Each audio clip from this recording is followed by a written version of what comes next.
पाकिस्तान की सियासत हर रोज़ नए अंगड़ाइयाँ लेती है और अब की बार खैबर पख्तूनख्वा से हुकूमत की तब्दीली की जो आवाज़ें आ रही थी उनके हवाले से भी एक बड़ी वजाहत सामने आ गई है। चीफ मिनिस्टर खैबर पख्तूनख्वा अली अमीन गंडापुर ने एक प्रेस कॉन्फ्रेंस में चैलेंज किया है उन कुव्वतों को जो उनकी हुकूमत गिराना चाहती हैं कि अगर वो आइनी तरीके से उनकी हुकूमत गिराने में कामयाब हो गए तो वो सियासत छोड़ देंगे। अली अमीन गंडापुर के इस चैलेंज के हवाले से आपको कुछ झलकियां दिखाते हैं जो प्रेस कॉन्फ्रेंस में उन्होंने बात की। मां के बजाय अब फिलोरिया पे उतरी हुई है। मैं उस रियासत पूरी को चैलेंज करता हूं कि अगर तुम लोगों ने सियासी तौर पर इमरान खान की अमानत मुझसे गिरवा ली या आपने इस हुकूमत को टबल करके दिखा दिया तो मैं सियासत छोड़। अली अमीन गंडापुर और किसी तरीके से सियासत तो नहीं छोड़ेंगे, मगर फिर 10 मुहर्रम के बाद जो मुल्क गिर अवामी एहतजाज की कॉल इमरान खान की तरफ से दी गई है उस कॉल के साथ ही मुज़ाकरात की आवाज़ें भी आना शुरू हो गई हैं। अडयाला जेल में तो अवामी एहतजाज की कॉल दी गई, मगर कोट लखपत जेल से एक ख़त मंजर आम पे आया है जिसमें 5 PTI के रहनुमाओं ने हुकूमत से और मुक़तदरा कुव्वतों से दोनों से मुज़ाकरात का मुतालबा किया है और अपनी ख्वाहिश का इज़हार भी किया है। इस तमाम सूरत हाल के ऊपर हम बात करेंगे। हमारे साथ आज प्रोग्राम सहाफ़ी में 2 सीनियर सहाफ़ी मौजूद हैं। मतीन हैदर सीनियर जर्नलिस्ट हैं और तजज़ियाकार फ़ॉरेन ऑफिस को भी देखते हैं। मतीन बहुत शुक्रिया। और अमीर अब्बास किसी तारीफ़ के मोहताज नहीं। अमीर अब्बास बड़े मंझे हुए एंकर पर्सन तजज़ियाकार जर्नलिस्ट हैं। बहुत शुक्रिया अमीर अब्बास आपने हमें ज्वाइन किया।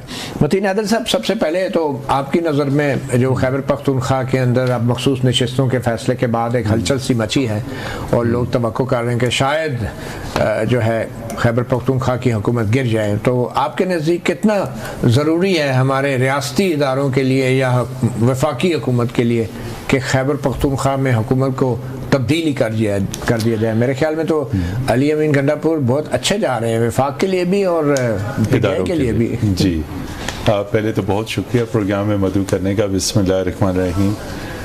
मैं इसमें सिर्फ ये बात करूँगा कि जिस तरह आपने क्लिप भी चुराया, उन्होंने बड़ा ललकार के कहा कि जो कुव्वतें ये हुकूमत गिराना चाहती हैं और वो गिरा के दिखा दें तो मैं सियासत छोड़ दूँगा।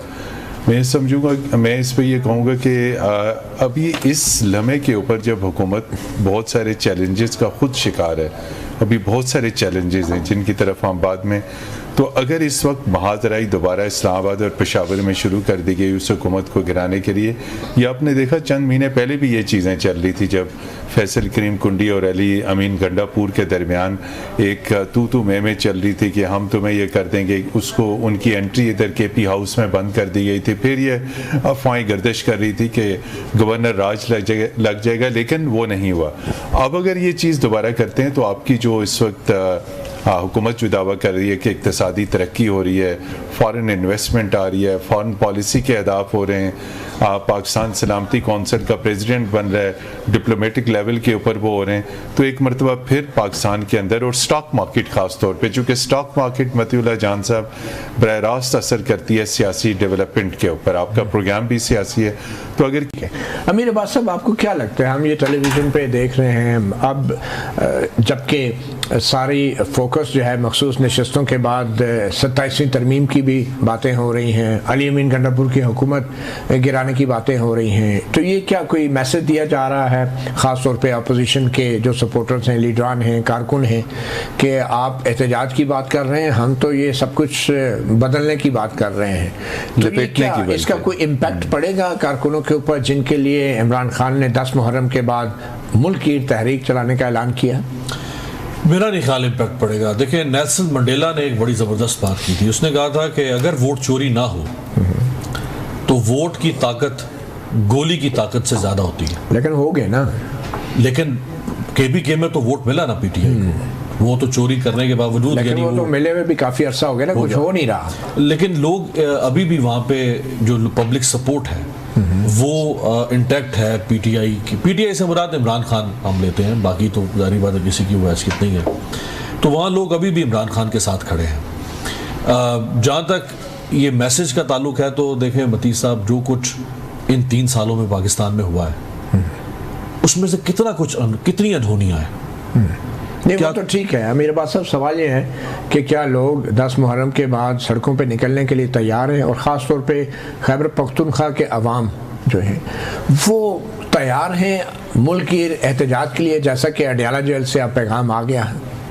क्या ये अमली तौर पे मुमकिन है? क्योंकि कई बार पहले वो निकल भी 2 दफ़ा निकले। जी हाँ जी। और फिर क्या मुमकिन होगा अली मीन गंडापुर के लिए या किसी भी PTI के रहनुमा के लिए कि कम से कम खैबर पख्तूनख्वा के लोगों को उस तरह सड़क पे निकाल लें जिस तरह सिंध के लोग नहरों के मसले पे सड़क पे निकले और फिर वो फैसला वापस हुआ? देखिए, इस दफ़ा इमरान खान ने अली मीन के ऊपर ये टास्क नहीं छोड़ा, बल्कि उन्होंने एक पॉलिटिकल कमेटी बनाई जिसमें सलमान अकरम राजा, उमर अयूब और शायद जुनैद अकबर जो उनके सूबाई सदर हैं वो इसमें शामिल हैं। तो ये टास्क इमरान खान ने इनको दिया था। बीच में चूँकि ईरान इसराइल वॉर की वजह से वो 2 हफ्ते का डिले आ गया, अब आशूरा के बाद वो दोबारा शुरू करेंगे।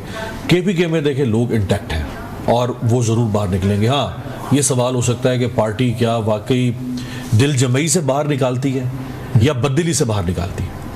अगर पार्टी बददिली से बाहर निकालेगी तो कम लोग निकलेंगे, अगर पार्टी पूरी वाकई वो अपनी स्टेट पावर शो करना चाहती है तो लोग निकलेंगे। लेकिन सिर्फ आपको नहीं लगता है कंफ्यूजन हो रही है ना कि अडयाला जेल से अवामी तहरीक की बात हो रही है, मुल्क की तहरीक एहतजाज की, कोट लखपत जेल से मुज़ाकरात के लिए ख़त निकल रहे हैं, वो कह रहे हैं जी मुज़ाकरात करें, तो ये कारकुन कंफ्यूज नहीं होंगे इससे? देखिए, ये तो सबको पता है कि शहबाज शरीफ साहब के पास कोई इख्तियार नहीं है कि वो इमरान खान या उनकी पार्टी के साथ कोई निगोशिएशन कर सके या उनको कोई रिलीफ दे सके। रिलीफ क्या होता है कि जो सरकार ने मुकदमे कायम किए होते हैं जिनमें सरकार मुस्तगीस है, इस्तगासा होती है, वो मुकदमात आप ख़त्म करते हैं, इंतकामी सियासी मुकदमात ख़त्म करते हैं, और जो आपकी प्रोसिक्यूशन है वो जाके वहाँ पे इंतकामी मुकदमात नहीं दायर करती। यही रिलीफ होगा ना, और क्या रिलीफ है? या ज़मानत है तो उसके ऊपर आप अपोज नहीं करते। जैसे अभी नैब खेल रहा है अलकादिर वाले केस में पिछले 6 महीनों से, तो ये काम नहीं करती रियासत। इससे ज़्यादा तो शहबाज शरीफ की कोई हैसियत नहीं है, ये भी उनके इख्तियार में नहीं है। तो इमरान खान को पता है कि उनको ना शहबाज शरीफ के अंदर इतनी ताकत है कि वो इमरान खान जैसे पॉपुलर लीडर को जेल में डाल सके या उनको जेल से निकाल सके। तो मामला कोट लखपत जेल की तरफ जाएगा या अडयाला जेल की तरफ, मुज़ाकरात की तरफ जाएगा या एहतजाज की तरफ? मुझे लग रहा है कि मामला देखें, जब आप इतना स्ट्रैंगुलेट कर देंगे ना ऑपोजिशन को, इतना सफोकेट कर देंगे, जैसे इसमें सिर्फ इमरान खान नहीं है, महमूद खान अचकज़ई, सिर्फ ये ईरान इसराइल वॉर की वजह से मामला डिले हुआ। तीसरी पार्टी है इनके साथ अल्लामा राजा नासिर अब्बास, सिंध की कौम परस्त जमातों को भी ये शामिल कर चुके हुए हैं उसी पानी वाले मसले पे। वो इस जिसको ये कहते हैं तहरीक तहफ़्फ़ुज़ आइन पाकिस्तान, उसमें सरदार अख्तर मेंगर है। और इस दफ़ा इनकी पॉलिसी ये थी, बल्कि अगर आपको याद हो तो उन्होंने एक चार्टर ऑफ डेमोक्रेसी की तर्ज पर एक डॉक्यूमेंट तैयार किया है, 15 नुकाती, उसमें यानी जमहूरियत को कैसे रीइंस्टेट करना है, कॉन्स्टिट्यूशन की बालादस्ती कैसे होनी है, ये डॉक्यूमेंट लेके जब ये बाहर निकलेंगे तो फिर मैं नहीं समझता कि ये 10 मुहर्रम के बाद किया, ये 10 मुहर्रम के बाद। तो उस खत का क्या होगा जो कोट लखपत जेल से बाहर आया, जो मुज़ाकरात की बात कर रहे हैं, शाह महमूद कुरैशी हैं, यास्मीन राशिद हैं, दीगर जो उन्होंने, देखिए वो तो कोशिश ये कर रहे हैं कि हम अगर मामलात गिव एंड टेक से या मामलात किसी तरह बैकडोर डिप्लोमेसी से हल हो सकते हैं। अब वो 2 साल से देखें 77 साल। क्या इमरान खान की मर्जी से खत लिखा गया? मेरा नहीं ख्याल, इमरान खान का तो शायद होना चाहिए था, खत लिखना चाहिए था उनको इस मौके पे कि जब अवामी तहरीक की बात हो रही है। उनको तो देखें, उनको तो खुद भी किस हद तक वो लोग बाखबर हैं जेलों के अंदर, ये भी हम नहीं जानते। वो जो लोग, अब देखें यास्मीन राशिद 78 ईयर्स की कैंसर सर्वाइवर, क्या रियासत को कलेजा कब ठंडा होगा? जी मतीन साहब, आपको क्या लगता है? मैं ये समझता हूं कि इसके अंदर 2 ग्रुप्स हो गए। इन्होंने जो बात की है उसकी तो मैं तायद करता हूं कि हुकूमत के पास तो मुज़ाकरात की ना बिल है ना अथॉरिटी है, वो मुक़्तदर कुव्वतों के पास है। और उन्होंने बिल्कुल सही बात की कि अगर कुछ मिलेगा तो वो फिर ज़ाहिर बात है आपको विजिबल होगा अदालतों से जो रिलीफ हो सकती है। अब ये बात आई कि एक ग्रुप चाह रहा है कि वो एहतजाज, और उसके लिए इशारा इमरान खान साहब ने दिया, और दूसरी तरफ मुज़ाकरात की बात हो रही है। अभी तक हुकूमत की जानिब से तो कोई जवाब आया नहीं। तो आपके ख्याल में कारकुनों पे इसका क्या असर पड़ेगा? कारकुन में इस वक्त नहीं समझता। आप 26 नवंबर लास्ट ईयर भी देख चुके हैं कि सिर्फ KP से चंद 100 या चंद हज़ार कारकुनान इस्लामाबाद की तरफ आए थे।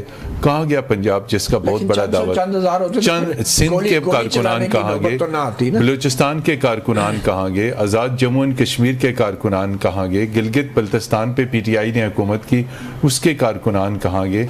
मैं ये समझता हूँ कि इनको इस वक्त बजाय ये एहतजाजी तहरीक करने के KP के ऊपर